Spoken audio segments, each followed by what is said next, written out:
अस्सलामु अलैकुम वरहमतुल्लाह।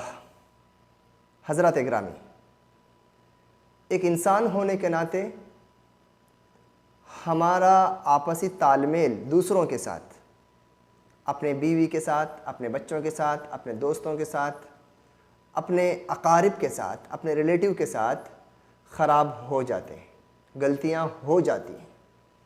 इस बात का दावा कोई नहीं कर सकता कि भाई हमसे गलतियां नहीं होती हैं, लेकिन जो गलती जो होती है वो ये है कि भाई छोटी गलती बड़ी हो जाती है। ये गलत है, ये अनएक्सेप्टेबल है। गलती होना गलत नहीं है, ये इंसानियत का तकाजा है कि भाई गलती हो जाती है।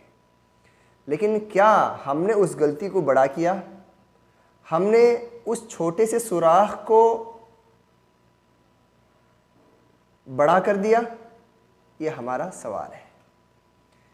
मियाँ बीवी के बीच में, ज़ौजैन के बीच में, हस्बैंड वाइफ के बीच में झगड़े हर घर में होते हैं। कभी कभार झगड़े होना प्यार और मोहब्बत को मजबूत करने का ज़रिया भी होता है। कभी कभी है ना, दूरियां हो जाती हैं, लेकिन झगड़ा हो जाता है छोटा, फिर उसके बाद जब मिलते हैं तो एक दूसरे की कदर मालूम होती है, प्यार रिफ्रेश हो जाता है। सुभान अल्लाह। तो मेरा इस वीडियो के ज़रिए से मैं ये सवाल आपके सामने रखना चाह रहा हूँ और ये हकीकत बताना चाह रहा हूँ। हमने सम्मान काउंसलिंग सेंटर में लास्ट 10 सालों से हमारी टीम ने, हमारे ट्रस्टियों ने, हमारे पैनलिस्ट ने जो काम किया, उसमें हमने यही समझा कि सबसे बड़ी वजह, जो सबसे बड़ा रीज़न जो झगड़ों को बड़ा कर देता है या झगड़ों को नए ख़त्म होने वाले झगड़ों में बदल देता है, दिलों की दूरियों को बहुत लंबा कर देता है, वो क्या है? आप बोलेंगे बेदीनी है, आप बोलेंगे गफलत है, आप बोलेंगे गुस्सा है, आप बोलेंगे तालीम याफ्ता नहीं होना है। बहुत सारे रीज़न हैं, ये सब रीज़न हैं। लेकिन एक ऐसा रीज़न मैं बताने जा रहा हूँ जो आप दीनदार से भी हो सकती है, एजुकेटेड आदमी से भी हो सकती है और हो रही है, गुस्सा नहीं करने वाले से भी हो रही है, सबसे हो रही है। वो क्या है?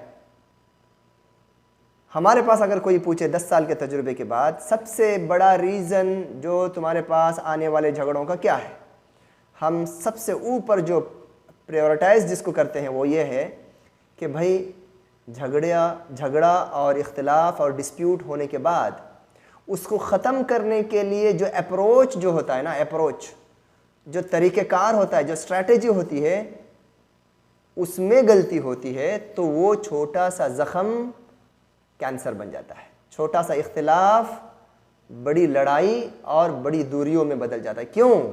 झगड़ा होना गलत नहीं था, इंसानियत का तकाजा है, इंसान होने का तकाजा है, लेकिन उसको रिपेयर करने के लिए, उसको सॉल्यूशन देने के लिए बाहर वालों का रॉन्ग इंटरफियरेंस,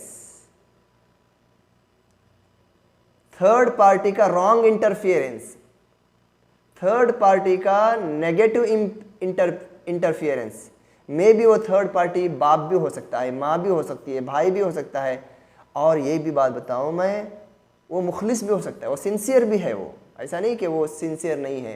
मैं उन लोगों की बात नहीं कर रहा हूँ जो जानबूझ के जो है गलत इंटरफेरेंस करते हैं, उनको फंसाने के लिए, उनसे अपनी दुश्मनी निकालने के लिए, उनको दूर करने के लिए। मैं उनकी बात नहीं कर रहा हूँ, तो जहन से उन लोगों को निकाल दीजिए जो पर्पजली फितना डालते हैं दोनों की। मैं उनकी बात नहीं कर रहा हूँ। जो मैं उन लोगों की बात कर रहा हूँ जिनका इंटेंशन सही है लेकिन गलत तरीका उन्होंने अपनाया, गलत तरीके से इंटरफेरेंस किया दोनों के बीच में काउंसलिंग के लिए, मीडिएशन के लिए। कौन बात करना था ये डिसाइड नहीं किया। हर आदमी का हर केस में बात करना सही नहीं होता है। बेटी के लिए माँ का बात करना हमेशा सही नहीं होता है। भाई के लिए और एक भाई का बात करना कभी भी सही नहीं होता है। देखना पड़ेगा कि भाई इनके दोनों के बीच में होने वाले झगड़े में किसका बात करना सही है, ख़ानदान में से, जो दोनों को भी बैलेंसली लेके जाए। कौन बात करेगा, कब बात करेगा, कौन सा वक्त मुनासिब है, कौन सा सिचुएशन मुनासिब है। क्या वो अगर गुस्से में है, अगर वो जो है नाराज़ है और वो बात करना नहीं चाहता है और आप जाके ज़बरदस्ती उससे बात करेंगे, किस जगह पर बात करेंगे? 4 आदमी के सामने बात करेंगे आप? तभी गलत है। आपको देखना पड़ेगा कौन बात करेगा, कैसे बात करेगा, कब बात करेगा, क्या बात करेगा, कहाँ पे बात करेगा। इसमें ज़र्री भी अगर गलती हुई ना तो छोटे झगड़े बड़े हो जाते हैं और बड़े झगड़े नहीं ख़त्म होने वाले सिलसिले में लग जाते हैं। ये मैं बहुत ही तजुर्बे से हासिल की हुई अल्लाह की तौफीक के बाद मैं आपके सामने रख रहा हूँ। प्यारे नबी सल्लल्लाहु अलैहि वसल्लम, अल्लाह के नबी, अल्लाह रब्बुल आलमीन ने कुरान मजीद के अंदर इरशाद फरमाया, ज़ौजैन के बीच में इख्तिलाफ़ात एक नेचुरल चीज़ है, तो क्या करो, इख्तिलाफ़ात अगर हो जाएँ तो फ़बअसू हकमम मिन अहलिही व हकमम मिन अहलिहा, तो एक मीडिएटर को, एक काउंसलर को, एक आर्बिट्रेटर को, हकम को लड़की की तरफ से भेजो, बीवी की तरफ वाले से, और एक मीडिएटर या आर्बिट्रेटर या फैसला करने वाला हकम लड़के की तरफ से आए। जबकि अल्लाह अगर चाहता इसी आयत में फ़बअसू वलियहू या वलियहा, मतलब लड़की के वली को भेजो या लड़के का जो सबसे बड़ा घर का जिम्मेदार है, मोस्ट पावरफुल जो आदमी है, जिसको वली बोल सकते हैं, जिसको जो है सरपरस्त बोल सकते हैं, जिसको मसऊल भी बोल सकते हैं, अल्लाह रब्बुल आलमीन स्पेसिफिकली बता सकते थे कि भाई लड़की की तरफ से उसका वली आके बात करे उसके शौहर के साथ होने वाले झगड़े में। अल्लाह ने ये नहीं फरमाया। सुभान अल्लाह, अल्लाह ने ये फरमाया कि situational, as per the case, as per the person, as per the nature of the case देखा जाएगा कौन बात करेगा, कितना बात करेगा, किस मैटर में बात करेगा, कैसे बात की इब्तिदा करेगा, कहाँ पे बात करेगा, किसके सामने बात करेगा।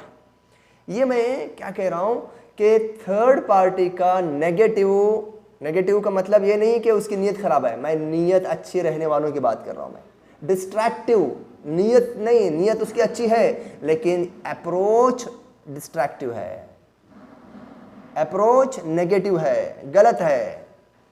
तो इस बात को लेके चलो कि जब भी हम किसी के इख्तिलाफात में हकम बनने के लिए जाते हैं तो हम, इवन मेरी बहन है, इवन मेरी बेटी है, इवन मेरा भाई है, मैं उसके तरफ से उसके सामने वाले अपोनेंट के पास बात करने जा रहा हूं, लेकिन मैं अपने आदमी का वकील ना बनूं।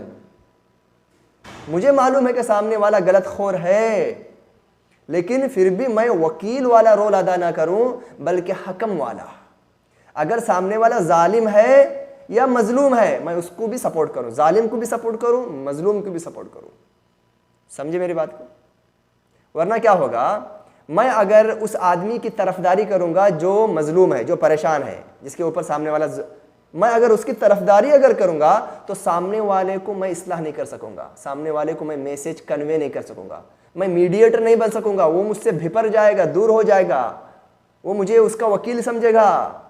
एक बात। दूसरी बात यह है, भले से मेरी बहन है, भले से मेरा जिगरी दोस्त है, भले से कौम का बेहतर से बेहतर आदमी है, लेकिन मसले को दोनों तरफ से भी सुनना, रूबरू सुनना।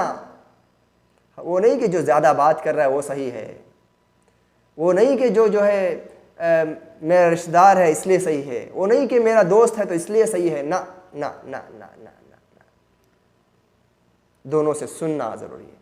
तो इन द नेटशल मैं यही कह रहा हूँ, आज जो भी कोर्ट कचहरियों में जो भी इख्तिलाफात है ना, हमारे पास 10 साल 20 साल 25 साल पुराने केसेस आए, जब हमने उसका हिस्ट्री देखा ना, छोटा सा सुराख था, छोटी सी गलती थी, या तो उसको उस टाइम में रिपेयर नहीं किया गया, इस्लाह नहीं किया गया, या तो इस्लाह करने का जो तरीका जो था अपनों का, गैरों का नहीं, अपनों का, वो जो है दानिशमंदाना नहीं था, वो हकीमाना नहीं था, वो पॉजिटिव नहीं था, वो मुस्लिहाना नहीं था।